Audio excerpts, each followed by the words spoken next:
Hello, folks. Welcome back. This is Chris in Central Pennsylvania. I have to admit that one of the most frustrating things about this entire episode with the executive order for South Africa is the arrogance of the African National Congress and its treatment of the United States diplomatic over the past several years, and its complete willful blindness to what was coming its way. And then beyond that, I'm bitterly frustrated at the fact that the Trump administration seems to be very well poised with clearly a laid out plan and probably a binder of day 1, day 2, day 3, day 4, day 5, executive order, policy statement, this action, this is what we're going to do.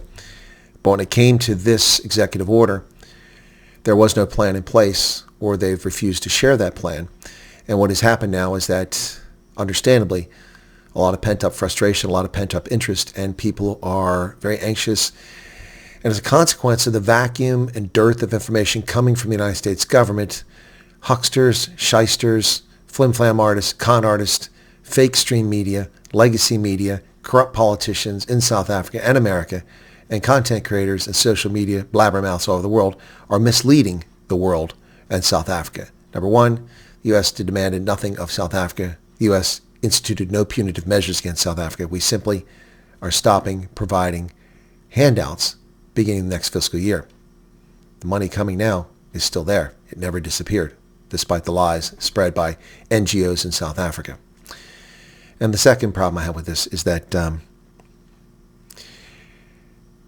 the definition of who's eligible, when this program will start, how it affects people, should have been made clear. And now we're over a week since that happened. And there's no guidance from the Secretary of State or from the Department of Homeland Security. President Trump said make this a priority in his executive order. It apparently is not a priority.